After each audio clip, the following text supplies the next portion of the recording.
Want to do this, Honey, Mr. I have Patrick? to talk to you. Well, maybe you should just Honey, try this is discussing your important. feelings with her. Please. Mr. Patrick, I tell you what, why don't you just try and calm down and think about this rationally and give me a call back later? Right. Okay. Bye-bye. Damn, Cassie, you know our clients pay our bills. That makes them important, too. Tom hired Benjamin Rush to defend Mary Lynn. Benjamin Rush? $700 suit, Benjamin Rush? Yes.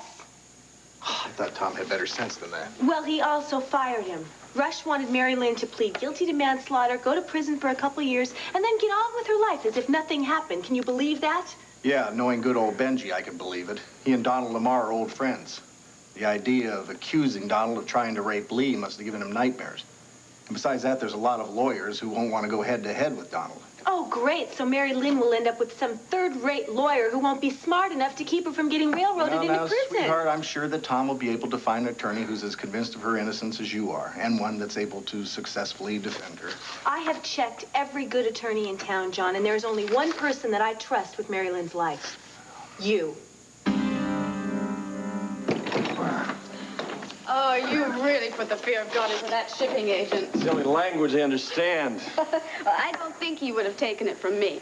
I can see where a woman would have a little trouble ordering around those guys. Yeah, well, I want to thank you so much for a lovely lunch and a historic view of Philadelphia. Well, you know, when a lady from Argentina's in Philadelphia, if I don't show her the Liberty Bell, I'd feel downright unpatriotic. Well, this lady from Argentina thanks you for everything. Yeah, it's my pleasure. Now, shouldn't you get those invoices for that shipment of materials from Hong Kong together along with your souvenirs from Philadelphia and hop on a plane back to your husband in Arizona? So is Vicky doing all right? Yeah, right now she's kind of flip-flop between worrying about Mary Lynn and wanting to go see her and trying to get the banner out on time. And, you know, I made a big mistake telling her about little Clint, how sick he was. Now she's worried about him, too. I probably should have kept my mouth shut about that. Well, he's fine now. Maybe I should call her and tell her what the doctor said. Yeah. I mean, he did say that we were doing everything all right for him, right? Oh, yeah, he said we did great. We were really sensational. He's fully recovered. Good. Excuse me. Where are you going? I thought I'd go upstairs and see our son. Cord, wait, there's something, I have to ask you first. Okay. Go ahead, shoot. Well, I've been thinking about this all day, and I don't know how to put it. Tina, just say it. What is it? It's about, you know, what we did, the kiss. Did it mean anything? I mean, does that mean we have a chance to be together again?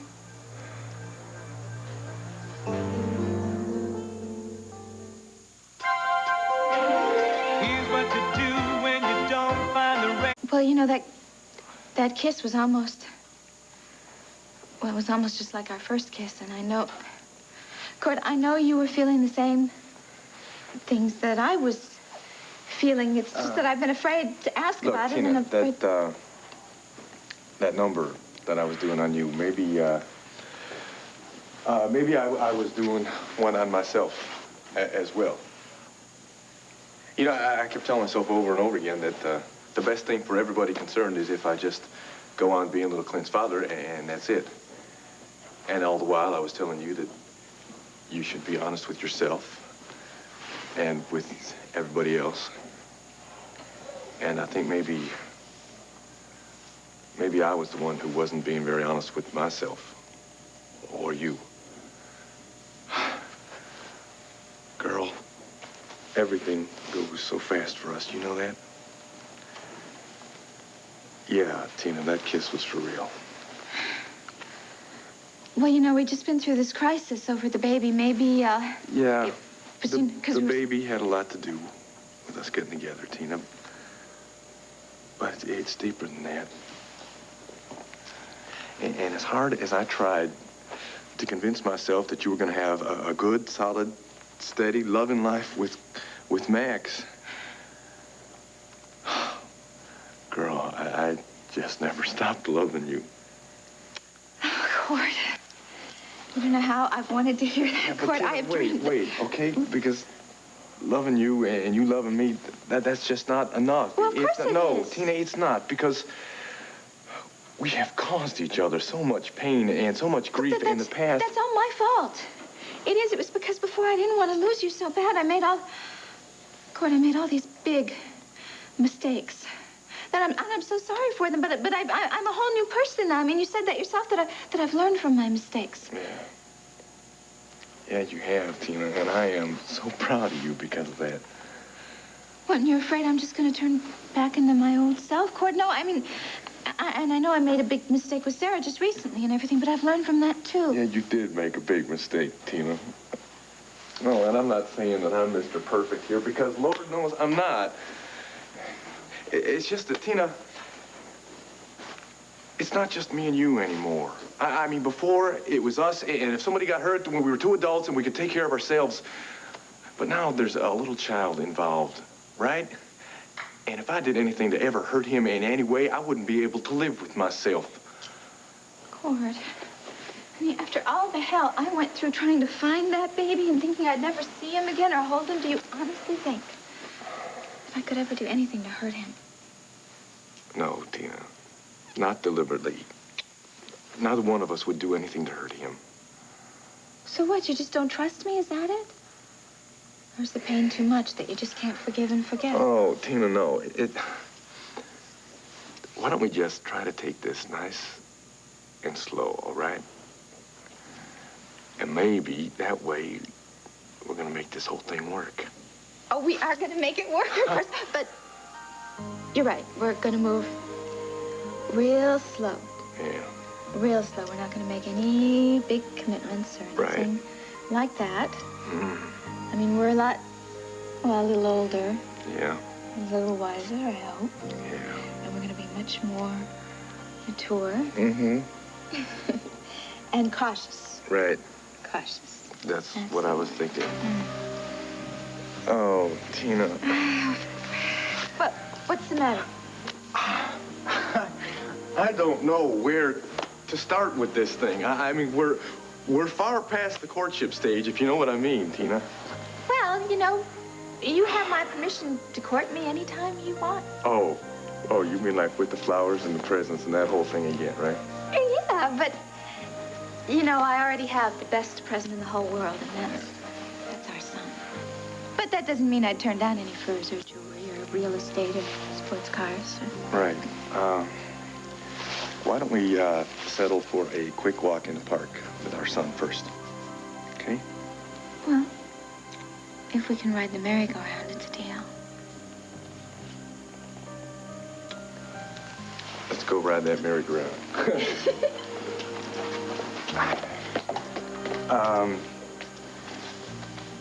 Maybe I better go upstairs alone to get the baby, huh? You stay here. I'll be right back.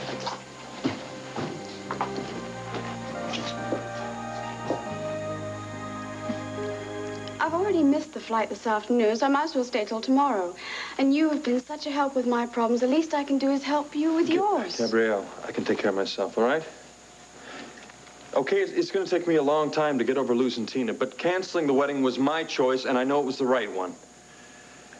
And as far as Lee's death, I'll find a way to deal with That's it. the first time you've mentioned Lee's name all day long. Why don't you tell me how you feel? Open up, talk to me. I don't want to talk. I don't want to talk about her, okay? Of course. But at least let me go to the service with you. I appreciate your concern and your kindness. I really do. But if there's one thing I learned in life is things don't always work out the way you want them to. But if you give it a chance, sometimes you find out that things end up pretty good anyway. Why do I get the feeling you're talking about me and Steve? Who else would I be talking about? I know you have a problem talking to Steve. Listen, if you can just get the ball rolling, I mean, I'm convinced you two can work this thing out. Look, you give a little, he gives a little, you find a balance somewhere in between, the next thing you're back on track. I mean, Tom and Lee are proof of that. But look, they waited too long. They robbed themselves of 17 years of happiness of being a family.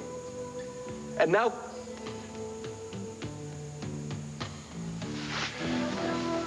Go back to Steve Gabrielle. Come on.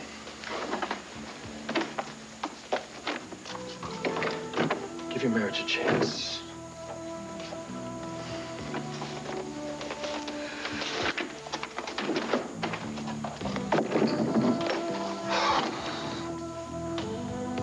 Everyone thought I was out of my mind when I said someone was murdered at Mountain View, but it just turned out to be Rob's father who was strangled. But you still can't identify the man who strangled him. No, I didn't see his face. I have gone over it 1,000 times in my mind. I remember walking in the door, seeing Kellogg standing there, and the two men struggling.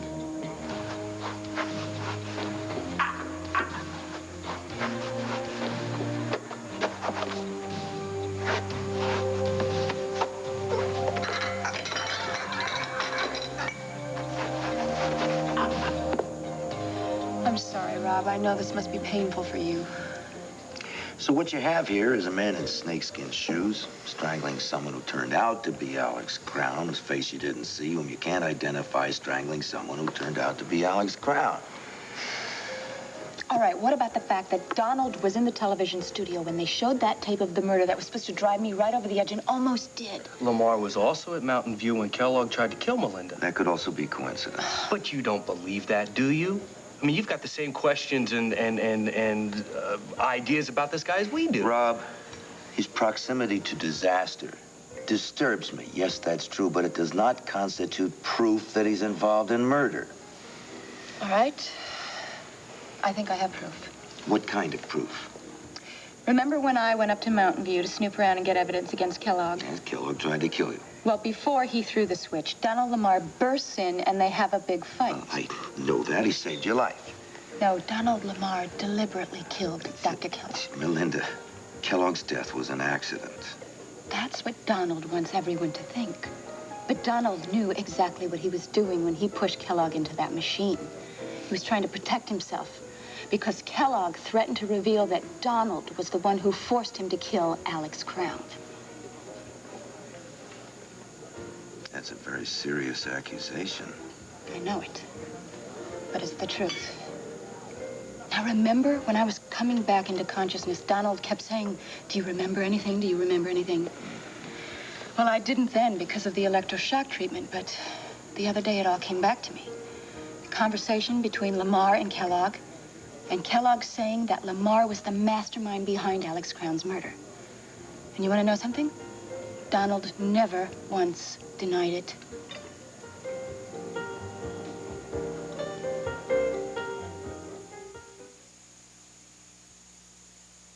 The nurse gave you an injection, didn't she? Oh, boy, I knew this was going to happen. Yes, Herb. I was drugged when Donald came in and had the conversation with You were about to lapse into unconsciousness. But I know what I heard. You want to get a session with a hypnotist? I'll go. You want to give me a truth serum? Go on. Give me something. Herb, she has given Lamar to you on a silver platter. Now, when the hell are you going to stop asking questions and just arrest the man? He has killed my father. He has killed Dr. Kellogg, Lee Sanders, the man in New York. How many more does he have to kill before you lock him up? What man in New York? Tom Dennison's contact. What? There was a man in New York who promised Tom that he had some proof that Lamar was somehow connected with a few murders. The man, however, fell from the roof of a 15-story building before he could talk. He fell. This is incredible. Tom Dennison is running around making contacts with informers in New York. You're sitting on information about Lamar until you decided it can help Mary Lynn. Did it ever occur to the two of you that my office is capable of conducting an investigation, of gathering information, of protecting informers? Sure. But Lamar has access to everything that goes on in your office. Well, that didn't stop you from asking for this meeting this afternoon. We could have met privately. I could have kept this information under wraps, and Donald would never have found out about it. Okay, but we decided to take a chance. We felt we had to. Well, you still haven't given me anything I can use in court. How much investigating have you done into this, Rob? A little here, a little there. You because you know as well as I do Lamar's attorney will tear Melinda's story apart. That's a risk I'll take if it'll stop him from killing She's more people. willing to take the risk. That's great. You are not to decide this. Oh, for God's sake, Herb. Even if they do tear her story apart in court, you can use it to discredit Donald. And maybe some other witness will come forward and give us some evidence that we can nail him with. I don't do business that way, Rob. I go into court with solid evidence, or I don't go. It translates into that he's going to knuckle under to Donald, too. Listen, hotshot. There's some things I'd like to say to you that I don't want to repeat in front of the lady, so why don't you and I continue this discussion in my office? You know, I don't want to hear any more from you, Herb, all right? Humor me. Okay, sure. Why not? Linda, I'm sorry. I want to nail Alex Crown's killer just as much as you do, and I promise you I will. But I can't do it without evidence. Sorry to waste your time. You didn't. Believe me. Let's go. I'll talk to you later. Come on, Cassie. I haven't practiced law in years. Honey, I'm sure it's like riding a bike. Once you learn, you don't forget. It's not quite that simple. Besides, you know the reason I quit. Are you going to spend the rest of your life beating yourself up for one mistake you made? That one mistake cost a man his life. John, you prosecuted a man based on the evidence you had at your disposal. That same evidence pointed to his guilt. Now, a judge and a jury convicted him. They are as responsible for his death as you are. So don't you think it's time for you to get rid of those ghosts from your past and do something constructive with your talent? Like help an innocent woman from being framed by Donald Lamar? You assume she's innocent because she's your friend? No. Listen, if you talked to her, you would agree with me that she's innocent. Come on, it is bad enough she lost her mother, honey. But to send her to prison for something that wasn't even her fault? That's condemning her to death. How can you turn your back on her? Unless, of course, you are afraid of going up against Donald Lamar. I'm not afraid of going up against anybody. Well, here's your chance to prove it. Come on, Cassie, you're hitting me below the belt. I'm sorry. But my best friend's life is at stake here. Now, she needs someone to defend her who is a courageous man, as well as a sensational investigator and a clever lawyer. Cassie, I don't even know if I can give Mary Lynn the kind of help she needs. And even if I could, maybe Mary Lynn and Tom don't want my help. Well, then offer it. The worst that's going to happen is they'll turn you down and you go back to being a PI. Yeah. Or they accept. And I fail. You won't fail. I can't. It's too big a risk. Not for me, but for Mary Lynn. I just can't do it. Thanks a million, John. I knew when the chips were down I could really count on you.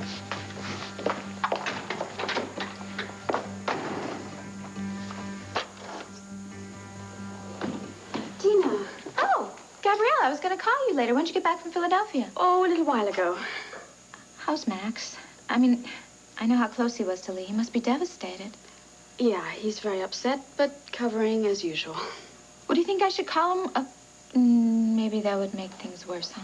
I don't think you should call him. Tina, he's still very upset about your breakup. It was his idea, you know. But I guess he was right. I mean, I'm always going to care for Max. I will, but I love Cord. And I guess now is not really a good time to tell Max the news, huh? What news? Well, about me and Cord. Gabrielle, I don't know, I couldn't wait. I couldn't hide my feelings all of a sudden, and I told Cord how I felt. I told him that I love him, and he admitted that he loves me, and we're going to try it again. Only we're going to try to do it right this time. Tina, I am so happy for you and for Cord. Oh, I'm a little envious. I wish my life would take that sort of turn. Well, I thought Steve knew now that you wanted a career and a marriage both.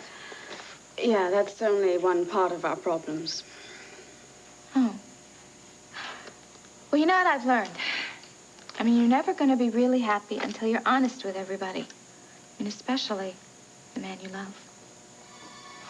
End of my lecture, okay? Now, let me get this stuff here, and why don't you walk out with me to the car, and then you can say goodbye to Clint. Tina, would you mind if I make a phone call first? No, of course not. Okay, well, you go on ahead, and there's a big kiss for your son. Thanks. Well, now you keep in touch and you tell me what happens, okay? Absolutely. Remember, just talk with your heart. Everything will work out.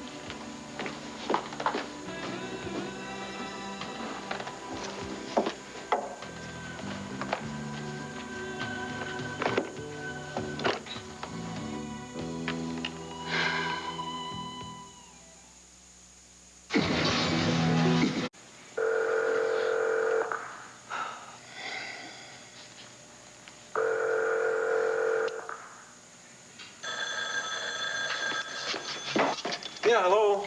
Oh, I almost hung up. I thought you might be out in the pasture somewhere. Hi. No, I was just on my way back up from the barn.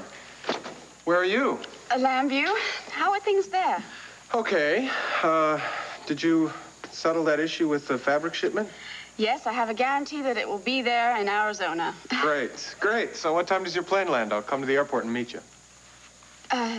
Steve, you know, I'm very concerned about Max. Is he sick? He's devastated over Lee's death. I mean, he doesn't show it, of course.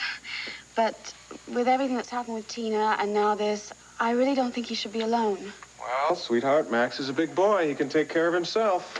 He could also use some comfort and support. Good, I'll call him and check up on him. Well, you know he'll never be honest with you. He'll keep everything inside because he knows you'll just worry about him. Well, if he won't talk to me, then he won't talk to you either. So what's the point in staying there? I care about him. And he's your brother. I would assume you'd care, too. The only thing I really care about right now is having my wife back here with me. How can you be so selfish at a time like this? What could one more day possibly mean? It means a lifetime to me. I want you on that next plane to Tucson. Are you ordering me around like a ranch hand? If you are not home tonight, Gabrielle, I swear I will get on a plane, fly to Lambview, and drag you there myself. Now, you be on that 6 o'clock flight.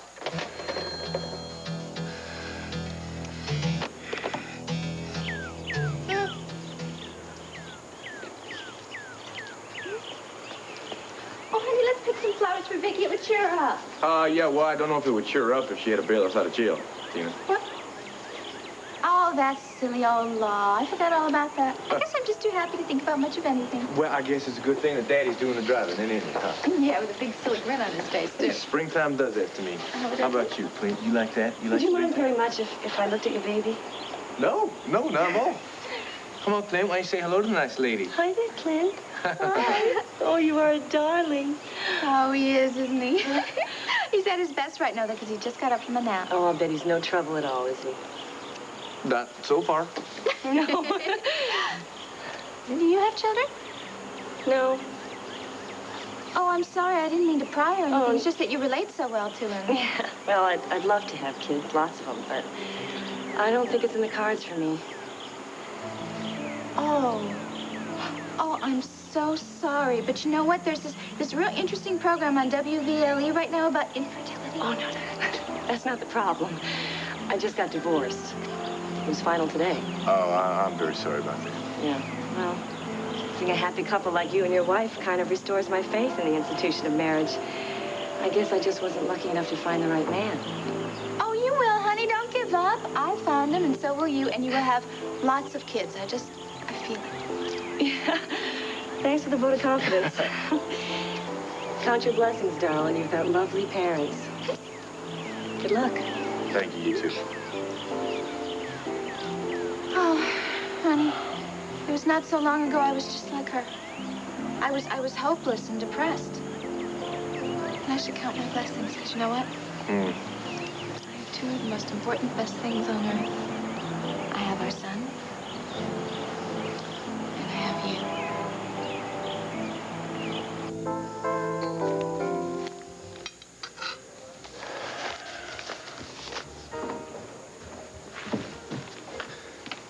Hi, Mr. Dennison. Oh, Wade, sit down. Thanks. How's Mary Lynn? She's not alone, is she? No. Renee's with her. Good. Sir, she's in an awful lot of trouble, and she could use all the help she could get. Were you serious about wanting to put Donald Lamar behind bars? You can bet on that one, son. Good. because I think I know how. I followed through on an instinct today, and I think I uncovered a lead that can put Donald Lamar in prison, right where he belongs. Introducing the amazing super strong straps on the new Hefty Cinch Sack. Hefty Cinch Sack. Don't clown around with wimpy. Lamar came by the station house today, and he really did a number on Mary Lynn. Oh, yeah? What kind of number? Well, he was going on about how sorry he was about everything that happened. But then he turned right around and implied that Mary Lynn was responsible for Lee's death, and he was completely innocent. What a slime. So I followed him out of there. And let me tell you something, Mr. Dennison. This guy might be putting on a really good show for the media and all his bigwig friends, but he's running scared. I just know it. I followed him to the college coffee house, you know, on campus. Yeah. And you know who we met with? Griffin... Griffin Clark. Yeah, right. Well, see, Lamar was really angry with him, and they got into a heavy-duty conversation, and then he handed Griffin an envelope that looked like it was full of a lot of cash. Well, see, that's obviously a payoff. He's trying to keep Griffin quiet about something. Did you hear what they were talking about? No, I couldn't. I was too far away, but I was thinking. Griffin is Lamar's right-hand man, or he was, anyway, but that means that Griffin might know something about Lee's death, or the circumstances that led up to it. Now, Griffin came by the carriage house just after you and Mary Lynn left to go to Holden Towers. What'd he want? He said he wanted to settle the misunderstanding about the Mary Lynn incident, that he did not try to attack Mary Lynn. He said you made up the story. Did you believe this? Huh? No, I told him to get the hell out. Lamar told you that he fired Griffin and sent him packing. That's right. And then he shows back up in Landview to try and convince you that he didn't mean to hurt Mary Lynn. And Griffin came to the carriage house to keep me away from Holden Towers in Lee's office while Lamar was there. That's right. That's it. Wade, you're going to tell Rafe about the money Lamar passed to Griffin, right? No way. Wait just a minute now. These things have got to be investigated. Sir, we don't have time for police investigations. Griffin's got a lot of cash, and he's going to leave town, and we got to stop. Oh, just please, come on, Wade, please. Please, don't go flying off the handle, all right? Look, I'm not going to trust those bozos that were so quick to arrest Mary Lynn. Besides, they're so afraid of Lamar's power, they won't act on that kind of information anyway. Wade, I've learned the hard way that these kind of things have to be handled by trained, experienced professionals. You know what they're going to say to me if I go to them? They're going to say, so what? Who cares, kid? Griffin worked for Lamar, and he was just collecting back pay. Then Lamar's going to find out I'm trying to tail him, and our lead's going to be blown completely. Well, talk to Herb Callison. He'll do the right thing. No, this is my lead. I want to follow up on Wait, it. no, Look, I'll call you later. Wait. Tina Max loved you. I mean, a man chased you halfway around the world. Oh, I know all that. I care a lot for him, and I will always be grateful to him for all his support and his love. I don't know, I guess it wasn't enough. And you know, it took so long for anybody to believe me that the baby was alive. I mean, right then, I mean, him and then Okay, all Rollo right, and... look. Why don't we just try to forget about all that, huh? Just try to put it right in the past. Yeah, concentrate on my happiness now. Yeah. You know, you deserve a lot of happiness, Tina. I don't know anyone who's paid her dues more. Or Clint. Or Clint, yeah. Oh, but honey, you paid your dues, too. You have. I mean, you realize how much pain it has taken us to get to where we are right now? But you know what? I'm going to do my best to make up for it. Yeah? Come here, Daddy. I tell you, just looking at this little angel is going to help an awful lot with that. Right? You know, I just know that we all belong together here. Yeah. We do, Court. We were meant to be.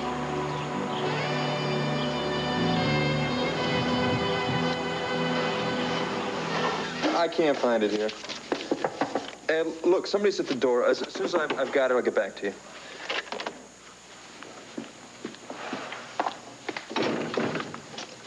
I thought you'd be on your way to the airport by now. I had the most horrible argument with Steve. What happened? I called him to tell him that Al and I would be taking the flight tonight. I couldn't believe the things he said to me on the phone. I mean, he hung up on me. It was the most horrible experience. What the hell was Steve so angry about? I made the mistake of telling him that I was concerned about you. Because of Tina and Lee's death. And I didn't think that you should be left alone right now. Well, that's when he blew up. He took my concern for you completely the wrong way. He was defensive. He was jealous. And he ordered me. He was ordering me to go home. Are you sure you're not blowing this all out of proportion? I didn't hear him. He was yelling down the phone to me as if I was some servant. I'm a human being. I'm not a piece of property. I don't know what he's going to do next. I can't go back there. There's no way. He'll probably just lock me up in a room, keep me as a virtual prisoner. This is my kind, sweet, generous to a fault brother. Oh, your kind, sweet brother threatened to come back to Lambview and take me home. Yeah, but look, he blows up. He gets excited, but then he calms down. He feels guilty as all hell, and then it's over. No, not this time. No, he's totally out of control. I can't let Al be subject to all of his madness and his crazy moods. I won't let him take his jealousy out on Al. Max, you've got to help me. You've got to help our son.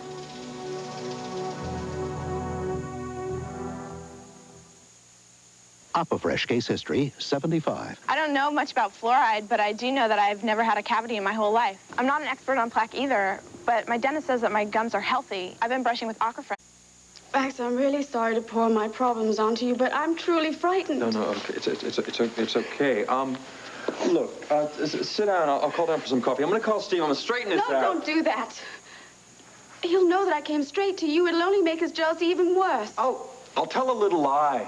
I'll say I ran into you, you were upset, I forced it out of you. He'll blow up, but then he'll back off. You really don't understand the extent of his insecurities. Max, he resents you. Your ability to take life with such free and easy care. He resents you leaving the homestead, going out and getting what you want in your life, leaving him back there to try and pull it all back together. But he failed.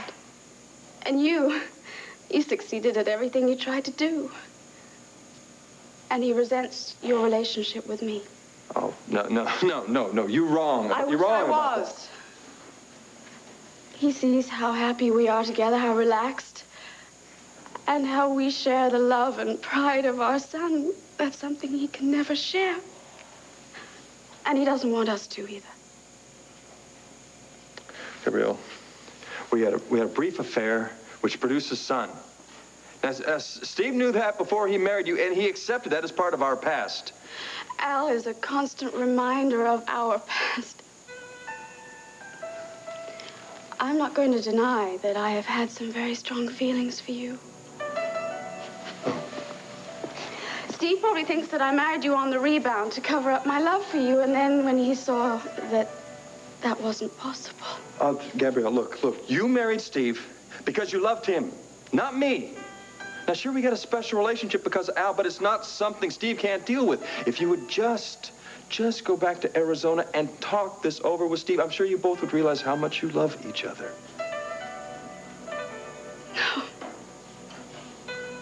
No, I can't go back there.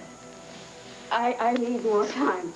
The time you need is with each other so you can resolve this. How can we resolve this when he's in the state that he's in? He's so angry. I will call him. I will talk to him. I will make him listen. I will make him understand that he has no reason to be jealous of me. He's my brother. My only family. I owe him that. I care about Marilyn as much as you do, and if you want me to talk to your father, I will, but I'm telling you, it's not going to make much difference. He's not going to do it a sudden about-face. Quite frankly, it's up to her attorney now. Oh, great. So it's adios, Mary Lynn. Now, look, Tom's going to get somebody good, and everything will work. She doesn't need good, Rob. She needs the best. She needs someone who is willing to go up against Donald Lamar and all his friends. I thought I found the perfect person for this. But he is so busy making excuses that he's showing about as much concern as my father was. Who are you ragging on, Cassie? John.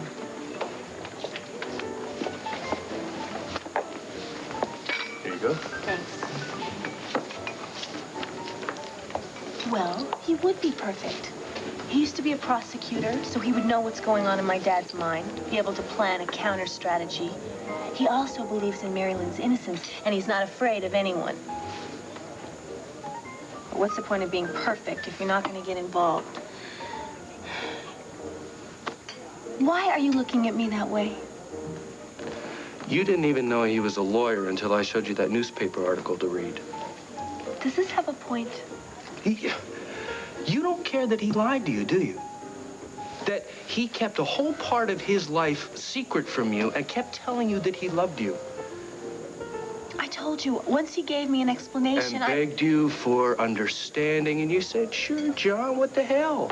I don't care that you can't be honest with me. Well, if you can live with that, that's fine. But don't come complaining to me when he refuses to help Mary Lynn. Selfish people are that way. They don't get involved. Oh, this day has just gone from bad to worse. Ooh, you're right. Hi. Mind if I join you folks? Oh, be our guest counselor. I was just telling Cassie what a sterling fellow I thought you were. How I really admired the way you're sticking your neck out to help Mary Lynn in this time. You know, maybe if I knocked your teeth down your throat, I might be able to knock that stupid grin off your face.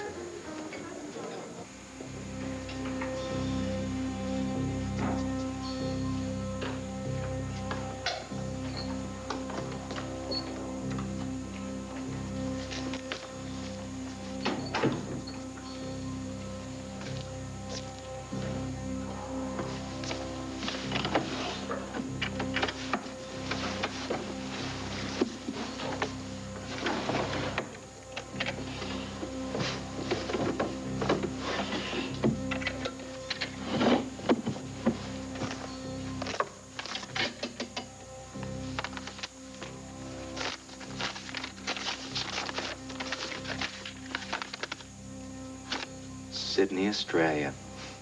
One way.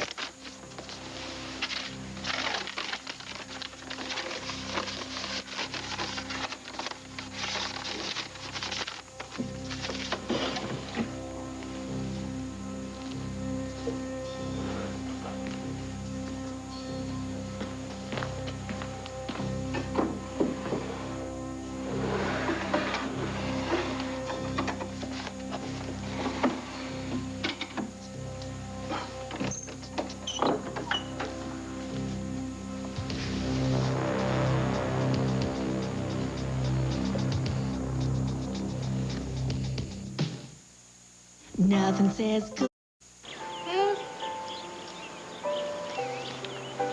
Boy, is that beautiful. Look at that sun setting over there in the west. I think maybe it's about time we started heading on home, huh? No, I don't want this day to ever end. Well, honey, we got plenty of spring days ahead of us. Then we're gonna have summer. And after that, we're gonna have fall, right, Cliff? Well, that's what I mean. I want us to just hold on to this moment right here forever. Tina, come on. If we held on to this moment, think about all the fun and excitement we'd miss out on, huh? Yeah, I guess that's true. As long as you can promise me that all those days ahead will be filled with fun and excitement. Well, I guess that's gonna have to be up to us, then. Because it's gonna be our own responsibility to make our own happiness. Okay, we better get him home. It's starting to get chilly out here. Yeah. Home. You know, Lanfear's home now. In fact, Yeah? it's the only home I've ever had. I want you to promise me something. I want you to promise me that our son is never going to have that kind of loneliness that I grew up with.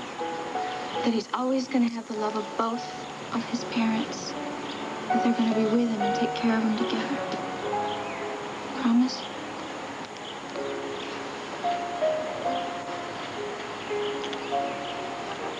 That is a promise I intend to keep. Yeah, I promise.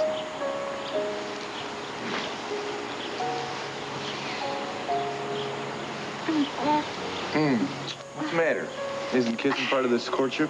Yeah, but that kiss was, That was surrender, Tina. I give up. I've been fighting the way I feel for you for the longest time, and the war is over. You understand me? It's over for good. Just like old times, huh?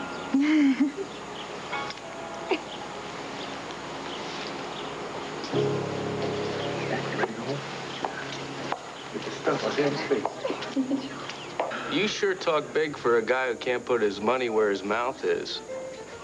Tell me, are you in Donald Lamar's pocket, too? I don't understand it. You really want to fight, huh? Will you both stop it? Now, look, Mary Lynn is going through hell right now, and you're not making matters easier by trading insults. Well, you can see how John feels about Mary Lynn. I was on my way over here to tell Cassie about a decision I made. If she hadn't stormed out of the office earlier, I might have been able to tell her alone without you butting in. Honey, I'm sorry I stormed out of the office. I was upset. What decision? I've decided to throw my hat in the ring. I'm on my way over to tell Tom that I'm offering my legal services for Mary Lynn's defense. You're sure? Yeah. Oh, John, that's great. I'm so happy for Mary Lynn, and I'm grateful. Thank you, thank you. I know you will get her off. Yeah, well, let's just hold off on the ringing endorsement, all right? Just for a while. Let's not get carried away here. I mean, Tom hasn't said yes that he'll hire me yet, and, well, even if he does, it's not going to be smooth sailing, not with what Donald Lamar has said to the media. Besides that, the only side of Mary Lynn's story I know is what you've told me. So just keep it cool, huh? I can't keep it cool. I can't. For the first time, there is finally hope for Mary Lynn. Real hope, John, and it's all thanks to you. Thank you, honey.